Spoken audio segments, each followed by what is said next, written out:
স্বাগত জানাচ্ছি বিশ্বাস মোবাইল টেকনিক্যাল ট্রেনিং ইনস্টিটিউট থেকে। আমরা অ্যাডভান্স ট্রেনিংয়ের পক্ষ থেকে আজকে গ্রাফিক সেকশনের ফল্ট ফাইন্ডিং ট্রেসিং নিয়ে জানবো, এবং সেটা হচ্ছে আইপিএস ডিসপ্লের ক্ষেত্রে। আগে আমরা জানার চেষ্টা করি আমাদের গ্রাফিক সেকশনে কি কি ধরনের প্রবলেম আমাদের কাছে আসে বা আসবে, কমন যে প্রবলেমগুলো। গ্রাফিক্স এলসিডি গ্রাফিক্স রিলেটেড প্রবলেমগুলোর মধ্যে অন্যতম হচ্ছে নো ডিসপ্লে নো লাইট, অর্থাৎ কোনো ধরনের ডিসপ্লে আমরা দেখতে পাই না এবং ব্ল্যাঙ্ক ডিসপ্লে। এরপরে blue display, green display, white display, half display বা ডিসপ্লে লাইনিং, ডিসপ্লের মধ্যে লাইন এসে থাকা, ডিস্টার্ব ডিসপ্লে। তো এই ধরনের প্রবলেমগুলো আমরা পেয়ে থাকি। তো আমাদের এক্ষেত্রে মনে রাখতে হবে, যদি এই ধরনের আমরা প্রবলেম পাই, আগে যে কাজটা করতে হবে সেটা হচ্ছে আমাকে নিশ্চিত হতে হবে আইপিএস ডিসপ্লের ক্ষেত্রে গ্রাফিক সেকশনের কাজ করা।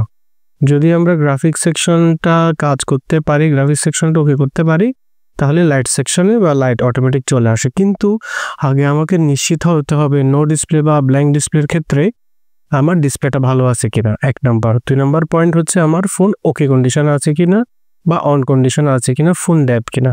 তো সেটার জন্য আমরা আগে আমার ফোন ডেপ কন্ডিশনে আছে কিনা বা ওকে আছে কিনা সেটা নিশ্চিত হতে হবে। সেটা নিশ্চিত হওয়ার জন্য আমরা যে কাজটা করব, আমাদের মোবাইলটাকে ডিসি পাওয়ার সাপ্লাইয়ের সাথে কানেক্ট করব, ব্যাটারি কানেক্টরের সাথে। আমরা ভোল্টেজ রেটিং বা ভোল্টেজ সেট করব 4.2, আর অ্যাম্পিয়ার রাখবো হচ্ছে 3 অ্যাম্পিয়ার। তো দেখতে পাবো এই ক্ষেত্রে পাওয়ার বাটন যখন আমরা ক্লিক করব বা প্রেস করব, তখন প্রেস করে যখন আমরা 8 সেকেন্ড বা 10 সেকেন্ডের মধ্যে প্রেস করে ধরে রাখবো, তখন আমরা ডিসি পাওয়ার সাপ্লাই মেশিনের অ্যাম্পিয়ার রিডিং যেখানে উঠে সেখানে এই অ্যাম্পিয়ারগুলো দেখবো। তো শুরুতেই দেখবো যে আমরা 0.010 অ্যাম্পিয়ার দেখাচ্ছে। এরপরে অ্যাম্পিয়ার বেড়ে 100 অ্যাম্পিয়ার, এটা ফার্স্ট স্টেপ। সেকেন্ড স্টেপে দেখা যাচ্ছে 100 মিলি অ্যাম্পিয়ার থেকে 200 মিলি অ্যাম্পিয়ারে উঠলো। যেই 200 মিলি অ্যাম্পিয়ারে উঠবে তখন আমরা প্রাথমিকভাবে ধরে নিব আমার ফোনটা অন কন্ডিশনে আছে, একটু অপেক্ষা করব।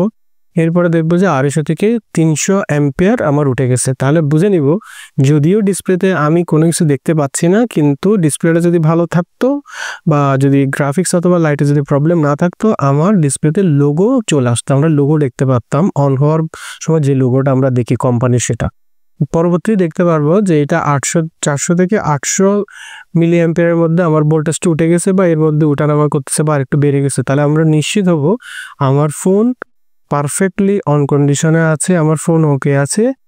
তাহলে হতে পারে আমার ডিসপ্লেটা নষ্ট। যদি ডিসপ্লেটা ভালো থাকে, অন্য মোবাইলে লাগিয়ে বা অন্য কোনোভাবে যদি আমরা বুঝতে পারি আমার ডিসপ্লেটা ভালো আছে, তাহলে এখন আমাকে মাদারবোর্ডের গ্রাফিক্স এবং লাইট সেকশনের দিকে নজর দিতে হবে। তাহলে এই ক্ষেত্রে আমরা কি গ্রাফিক্স আগে কাজ করব নাকি লাইট আগে কাজ করব? এটার কনফিউশনটা দূর করার জন্য বলে রাখি যে আইপিএস ডিসপ্লের ক্ষেত্রে নো লাইট নো গ্রাফিক্সের ক্ষেত্রে আগে আমাদেরকে গ্রাফিক্স সেকশনে কাজ করতে হবে। যদি গ্রাফিক্স না থাকে, লাইট সেকশন ভালো থাকলেও লাইট আসবে না। তো গুরুত্বপূর্ণ হচ্ছে ডিসপ্লে ভালো থাকার পরেও, ফোন অন থাকার পরেও যদি লাইট গ্রাফিক্স না থাকে, তাহলে আগে আমাদের গ্রাফিক্স সেকশনে কাজ করতে হবে। তাহলে আগে তো আমাদেরকে গ্রাফিক্স সেকশনটা চিনতে হবে। মাদারবোর্ড থেকে কিভাবে চিনবো? তো গ্রাফিক্স সেকশন চেনার উপায় হলো, গ্রাফিক্স সেকশনে মাদারবোর্ডের একটা গ্রাফিক্স আইসি থাকবে, তার সাথে একটা কয়েল থাকবে, বড় কয়েল থাকবে, এবং আশেপাশে আমরা 4টা থেকে 5টা বড় ক্যাপাসিটর দেখতে পাবো। এটা আমরা সিম্পলি বোঝার জন্য, কিন্তু আমরা যখন ডায়াগ্রাম বা স্কেমেটিক ডায়াগ্রাম থেকে বলবো তখন আরো বেশি ক্লিয়ার হবে। পাশেরটা দেখতে পাচ্ছি যেখানে একটা গ্রাফিক্স আইসি আছে, একটা কয়েল আছে এবং বড় বড় 4-5টা ক্যাপাসিটর আছে। এখানেও আছে। তা এখন যে সবসময় কি গ্রাফিক্স আইসি এরকম থাকবে ছোট এলইউবি? না।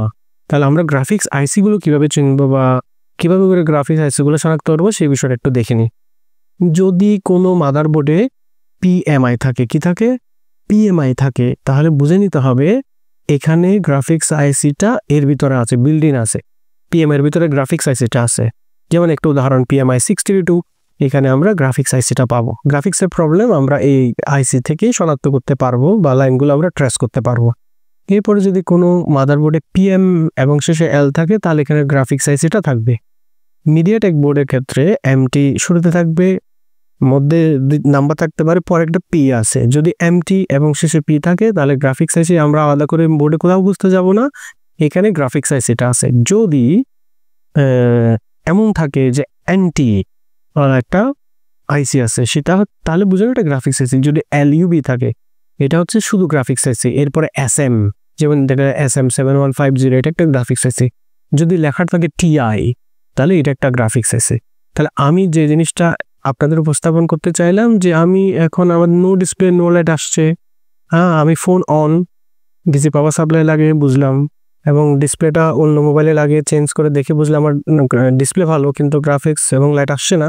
তাহলে আগে আমাকে গ্রাফিক্স সেকশনটা চিনে গ্রাফিক্স আইসিটা শনাক্ত করে কাজ শুরু করতে হবে।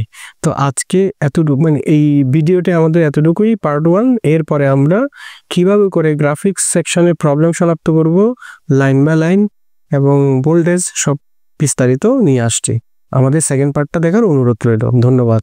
বিশ্বাস মোবাইল টেকনিক্যাল ট্রেনিং ইনস্টিটিউটের সাথে থাকুন, মোবাইল সার্ভিসিং শিখে নিজেকে দক্ষ হিসেবে গড়ে তুলুন।